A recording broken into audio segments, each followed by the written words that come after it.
નમસ્કાર દર્શક મિત્રો, હું છું પરેશ ચૌહાણ. સૌરાષ્ટ્ર સમ્રાટ ન્યૂઝ ચેનલમાં આપનું હાર્દિક સ્વાગત છે. સરકાર દ્વારા કપાસની આયાત પરની ડ્યુટી રદ કરવાના નિર્ણય સામે ભારતીય કિસાન સંઘ લડી લેવાના મૂડમાં. બોટાદ જિલ્લાના ગઢડા માર્કેટિંગ યાર્ડ ખાતે ભારતીય કિસાન સંઘના નેજા હેઠળ વિશાળ સંખ્યામાં ખેડૂતોની બેઠક યોજાઈ. સરકાર દ્વારા કપાસની આયાત પરની ડ્યુટી રદ કરવાના કારણે કપાસ પકવતો ખેડૂત પાયમાલ થશે. કિસાન સંઘની યોજાયેલી મિટિંગમાં સરકારના આ નિર્ણયને ખેડૂત વિરોધી ગણાવી વિરોધ કરવામાં આવ્યો. સરકાર દ્વારા તાત્કાલિક નિર્ણય પરત ખેંચવા કિસાન સંઘે અને ખેડૂતોએ કરી માંગ. સરકાર પોતાનો નિર્ણય પરત નહીં ખેંચે તો આવતા દિવસોમાં રસ્તા રોકો, ચક્કાજામ, રેલી, આવેદનપત્ર સહિત ઉગ્ર આંદોલન કરવાની મિટિંગમાં કરાયો નિર્ણય. Bureau report Rohit R Jatapara, Botad. નામ તમારું? પ્રાગજીભાઈ નરસિંહભાઈ પઢારિયા, ઢસા ગામ. નિર્ણય એવો, એનું કારણ એ કે આ ગઢડા તાલુકાના તમામ ખેડૂત અહીં ભેગા થયા છે અને જે સરકારે આયાત ડ્યુટી 11% હતી એને બદલે 0 પોઈન્ટ કરી નાખી છે, જેથી કરીને આયાત રૂ છે એ સસ્તું પડે અને સસ્તું પડે એ મિલવાળાને પોહાય અને આપણું રૂ છે ને મોંઘું પડે એટલે નથી પોહાતું. એના કારણે એ આયાત ડ્યુટી એ લોકોએ કાઢી નાખી છે અને આપણા ખેડૂતને મારવા માટે આ વસ્તુ કરેલી છે. એને બધી ખબર પડે છે કે આ આયાત ડ્યુટી કાઢશું તો ખેડૂત મરી જાય, પણ એને વેપારીનું પ્રોત્સાહન લઈ અને આ કર્યું છે.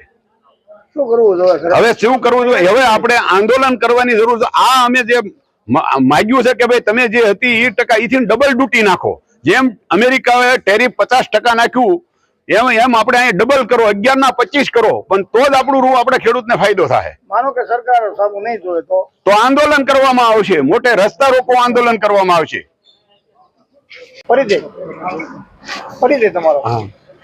વલ્લભભાઈ પાંચાણી, ભારતીય કિસાન સંઘ પ્રદેશ પ્રતિનિધિ, ગાંધીનગર. જવાબદારી મારી છે. દાદા, ખેડૂતો મોટી સંખ્યામાં ભેગા થયા, મિટિંગ કરી, કેવા પ્રકારનું આયોજન, શું નિર્ણય?